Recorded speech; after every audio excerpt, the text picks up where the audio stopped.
Albert, could you give us the short story of how the music that has really defined your career crept into your blood in England where no one was playing it?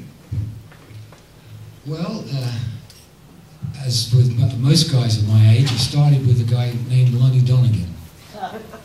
He had a hit in like 56, 57 with Rock Island Line. And it was a hit in the States too, I believe, but it was the #1 in England. And there was this English guy playing folk music, skiffle, you know, and on a nice old Martin guitar with a jazz rhythm section. Actually, the first record he had a double bass and a washboard, but he eventually had a really cool little jazz combo with him, you know, guitar, double bass and drums. And he'd play all these Woody Guthrie and Lead Belly tunes. And it was so cool to hear this stuff on British radio from someone in England, you know. And so all the kids of my age, we wanted to play the guitar, you know. I started on piano. Piano was my first instrument. And as soon as I heard Lonnie Donegan, that was it, you know. It was just, you know,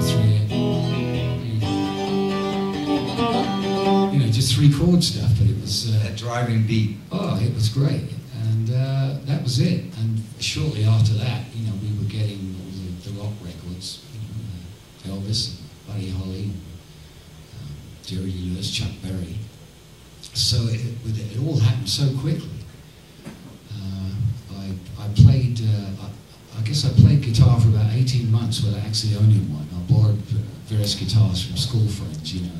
And their mothers would send them around, get the guitar off of him, he's had it long enough. You know.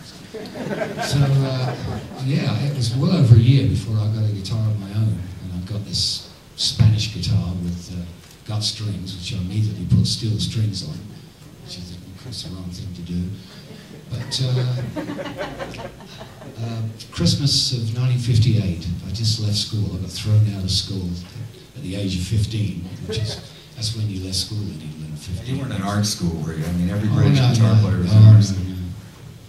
But I was more artistic than a lot of those guys because I went straight into paint spraying. I was spraying water heaters, you know. They were all aspiring artists. I was actually an artist there for about 18 months. My folks bought me a guitar for Christmas. It was a Hofner President, and had a pickup at the end of the neck, you know, and I thought, wow, great, you know. And I very soon realised that guitars were easier to play than I thought, because prior to that, everything I played was crap, really, you know. The actions were like this, you know. I was playing, wow, this seems pretty good. Things were easier than I thought. So by this time, I was listening to Buddy Holly and trying, you know,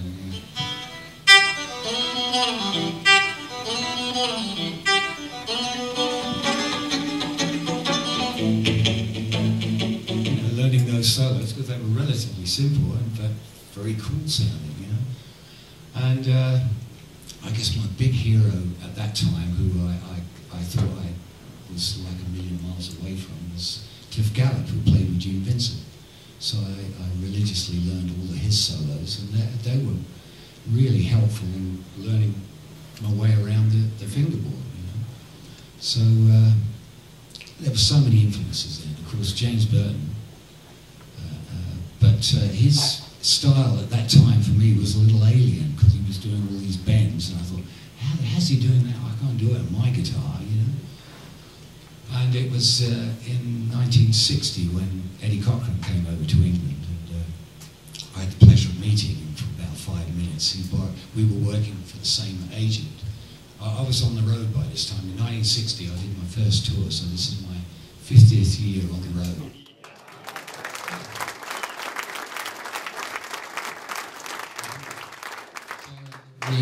We worked for this agent, impresario named Larry Palms. He had a stable of rock singers, like he gave them all these crazy names like Billy Fury, Vince Eager, Dickie Pride, Marty Wilde. Yeah.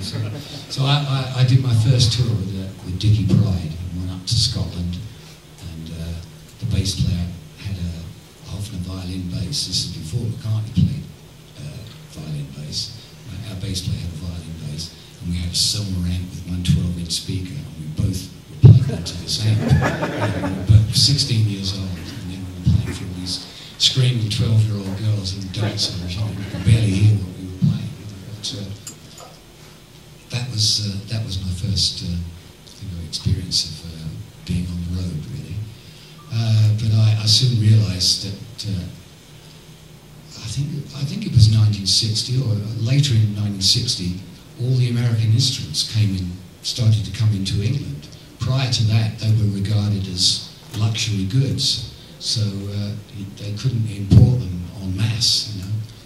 So anybody who wanted an American guitar had to know what they wanted, and they'd order it, you know, get somebody to bring it over or whatever. You couldn't walk into a store and find a brand new American instrument, and we didn't know what they were anyway. So I quickly I saw this guitar in a store in London. It was somewhat like this. It had 3 single pickups and a tremolo, and it looked just like the guitar that Buddy Holly played, you know, on the Chirping Cricket sound. I thought, wow, I've got to get that, you know. So persuaded my father to let me trade the Hofner in for it, and soon realised that it wasn't the Fender Stratocaster that I thought it was. It was a Grezioso made in Czechoslovakia. Which, I mean, that's all you could buy at that time. And George Harrison had one, and Tony Sheridan, who was quite a hot player at that time in England, he was on TV playing one. You know, and they looked very cool. Looked like everybody else on TV that was English had an archtop guitar playing rock and roll, you know. But this was a solid electric guitar. So that's what I used when I went up to Scotland. And anyway, after that tour, I got back to London, and by this time they had all the Gibson guitars, right from the Super 400 on down, on the wall of the store. I thought, oh boy, I've got to get a guitar. I'm going to get a real guitar. You know? But the first thing I needed was an amplifier, because I didn't own one. So there was a catalogue there, that instruments that they'd ordered, they were coming in, these amps. And so I picked one out of the catalogue, one that I thought I could afford. It was a Supro with a 15-inch Jensen. So I thought, that, you know, that'll be Thunderbolt. I can't remember what it was called, but this was like 60 or 61. So so there I was. I had this Grezioso and the Supro, and of course everybody had an echo unit at that time. Our band had one. It was a Klempt Ecolette tape echo. Of course, the singers and the lead guitar player would always argue who was going to use it. So I had this tape echo unit, but soon realised that I needed a real guitar once I saw these American guitars coming in. You know, and I was looking at the guitars on the wall in the store, and what one I can afford here, you know. Anyway, meanwhile, a friend of mine wanted to buy a guitar, and he wanted to buy a Burns Bison or something like that. Oh, don't buy, you don't want to buy that, buy an American guitar. So I talked him into buying a Les Paul Junior, which I immediately borrowed, of course. Anyway, eventually I was in the store playing guitars, and I think I had my heart set on an ES-175, and I was going to put a Bigsby in it. I don't know why I chose that, but I guess I was still in my kind of Scotty Moore mode, you know. So I wanted this ES-175, and this guy heard me playing in the store. He said, "Oh," he said, "you in a band?" I said, "Well, I'm kind of in between, you know." He said, "We need a guitar player." He said, "You won't need it. We've got a guitar already, you know." So he lived near the store, so I went over to his house, and he opened up this case. It's a brand new Les Paul Custom with a Bigsby. I said, "Sure, I'll do it." And he let me take it home that night. He didn't know who I was, where I lived, or anything. I was almost 17 by that time. So I joined this band, and so by that time I had a pretty good sound, you know. I had this Les Paul with a Supro. And a short while after that, you know, we'd play around England, and we eventually became the house band at the Two Eyes Coffee Bar, which was like a little musical mecca in the West End of London, And all the musicians used to come down there and jam, sit in. And I guess by this time I was 17, and Jimmy Page used to come down there. He was 16 and he was playing a Gretsch, and he loved my Les Paul and my Supro so much that he went and bought the same rig. They went out and bought the same rig, and I think he used his Supro on the first two Zeppelin albums. So, Yes, he did. yeah, but I think he had his Les Paul stolen. But do you want me to go on? I can go. Well, Albert, yeah, no, I know everybody wants to, we want to hear you play. I guess that, what I was getting at is you gravitated toward a specific style of music that was outside of, the rock and roll fever that was going on in London. Well, we were all listening to the rock and roll at that time, but then by the early 60s, the blues records started to filter in, and I first saw the Everly Brothers in 1962 and got to meet Phil Everly. Well, more importantly, I met Don Peake, who was their lead guitar player, and we spent some time together, and he was telling me about B.B. King and Howard Roberts and all these people I'd never heard of before, and he was doing all the bends and whatever. In fact, Clapton saw him play with the Everlys too, and he was really impressed. He hadn't seen anybody do that before, so. Oh, imagine that. So he was a big influence on Eric too, So, but I was also listening to country, what country records I could find at that time, and I remember one of the first records I bought was an EP, which had a couple of George Jones tracks on it and a couple of Flat and Scruggs tracks. This was by the time I got to Hamburg. I think it was in Hamburg in '62, along with all the other English bands and Liverpool bands. So that was my early introduction to country music.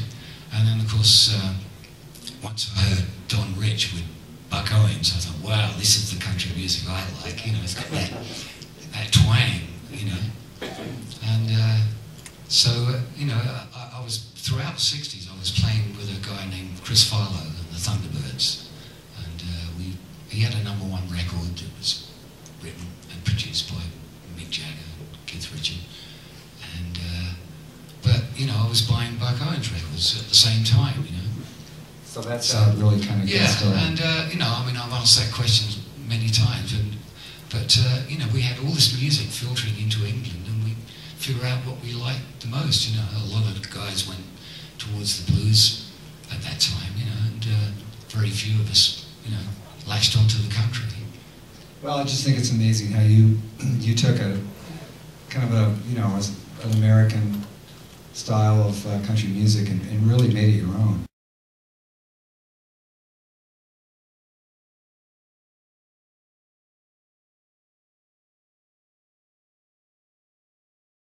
You didn't just go off and copy everything note for note. You embraced it and